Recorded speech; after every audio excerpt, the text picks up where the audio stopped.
Now in full color, Captain Underpants and the attack of the talking toilets. More action. More laughs.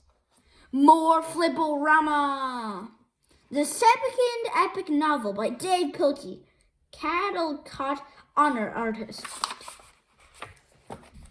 Now in full color, Captain Underpants and the attack of the talking toilets. Tra-la-la, yum, yum, eat 'em up. The second epic novel by Dave Pilkey with color by Jose Garibaldi. Scholastic Inc. For Alan Boyko.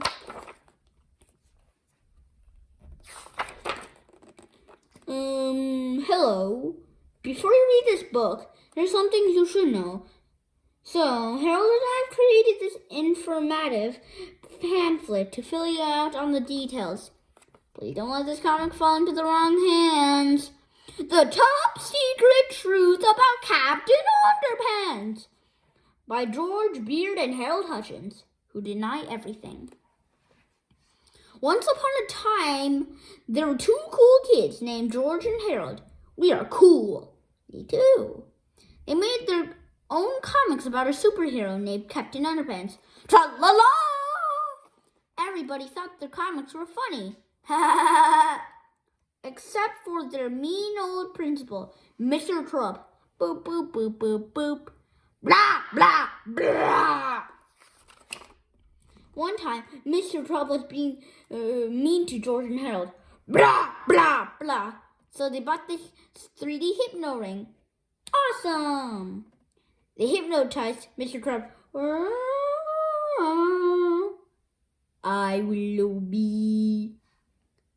Then they turned him into Captain Underpants. But Mr. Trump thought he really was Captain Underpants. He jumped out the window to fight crime. Uh-oh. Tra-la-la! Crash! George and Harold tried to stop him, but they had to save the world first. Kaboom! Bad guy. When they got back to school, George poured water on Captain Underpants' head. Splash! He turned back into Mr. Trump, but something was wrong. Boop, boop, boop, boop, boop. Blah, blah, blah! Because now, for some strange reason, every time Mr. Trump hears that somebody snapped their fingers, he turns back into Captain Underpants. Tra-la-la! So whatever you do, please don't snap your fingers around Mr. Trump. Please, please, please don't snap those fingers.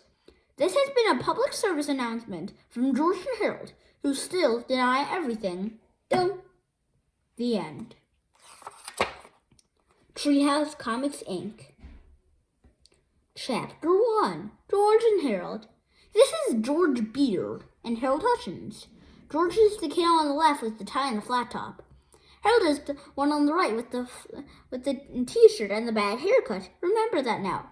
Joe's Furniture. Come in and see our pretty armchairs.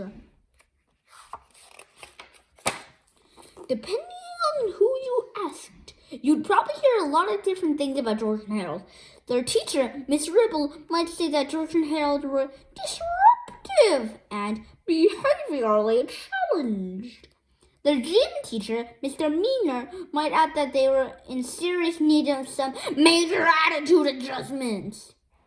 Their principal, Mr. Krupp, would probably have a few more choice words to include, like sneaky and criminally mischievous, and I'll get those boys if it's the last thing Well, you get the idea.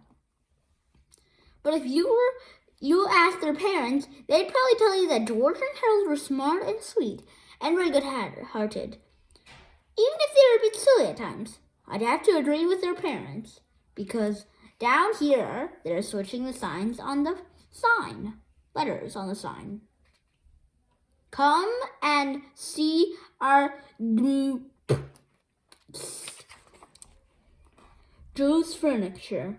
Come and see our hairy armpits. And even so, their silliness did get them into a lot of trouble sometimes. In fact, It once got them into so much trouble, they accidentally almost destroyed the whole entire planet with an army of evil, vicious, talking toilets. But before I can tell you that story, I have to tell you this story. Boop. Chapter 2. This story. One fine morning at Jeremy Horowitz Elementary School, George and Harold had just gotten out of their 4th grade remedial gym class when they saw a big sign in the hallway. It was an announcement for the 2nd Annual Invention Convention. 2nd Annual Invention Convention. Grand Prize.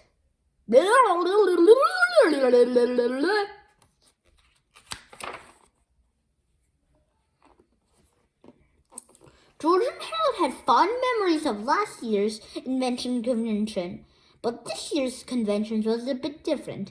The first prize winner got to be principal for the day. Wow, said George. Whoever gets to be the principal gets to make up all the rules for the whole day, and everybody in school has to follow those rules. We have got to win first prize this year, exclaimed Harold. Just then, George and Harold's principal, Mr. Crump, showed up. Stomp, stomp, stomp. Aha! He shouted. I'll bet you two are up to no good. Not really, said George. We were just reading about this year's contest. Yeah, said Harold. We're going to win first prize in the contest and be principals for the day. Ho, ho, ho, ho, ha! Laughed Mr. Crump. Do you honestly think I'd let you two enter this year's contest after that stunt you pulled at last year's convention? George and Harold smiled and thought back to the 1st Annual Invention Convention. Chapter 3, The Flashback. Hooray! Last year's Invention Convention. It was about 1 year earlier, and all the faculty and students of Jeremy Horowitz Elementary School had gathered in the gymnasium for what would later be known as the sticky chair incident. George and Harold stepped up to the microphone. Ladies and gentlemen, said George, Harold and I have invented something that is guaranteed to keep you all glued to your seats. Yes, said Harold, we call it glue. Mr. Crump became very angry. You two did not invent glue, he shouted. He stood up to take the microphone away from Harold, but his chair stood up with him. Ha! Everyone in the gymnasium laughed.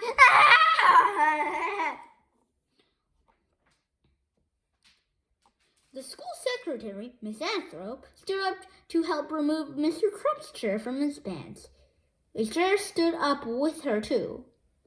Everyone in the gymnasium laughed harder.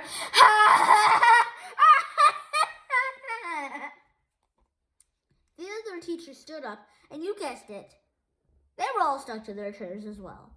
Everyone in the gymnasium was howling with laughter.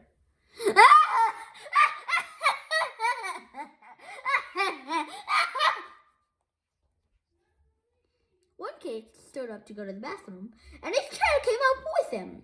Also, the audience stopped laughing so hard. They quickly checked their chairs, and suddenly the laughter stopped completely. Everyone in the whole school was glued to their seats. Aw, man! You see, while it was true that George and Harold had not invented glue, they had invented a new kind of glue. They had created a quick-drying, body heat-activated glue. Then they applied this special glue to every seat in the gymnasium, except theirs, or is that burning. Everybody in the gymnasium was glaring at George and Harold and seething with anger. I've got a good idea, said George. What? Asked Harold. Run! Cried George. George and Harold grinned from ear to ear, remembering their silly invention and the chaos that followed. That was hilarious. laughed Harold. Yeah, chuckled George. It'll be hard to top that this year. Well, you won't get a chance this year, said Mr. Krupp. He took out a magnifying glass and held it up to the fine print on the sign. This contest is open to all students in the 3rd and 4th grades, except George Beard and Harold Hutchins. You mean we can't enter the contest? Asked Harold. It's worse than that, laughed Mr. Krupp. You boys can't even attend this year's convention. I'm putting you two in study hall that whole day. Mr. Krupp turned and walked away, laughing victoriously. Rats, said Harold. What are we going to do now? Well, said George, you know the old saying. If you can't join 'em, beat 'em.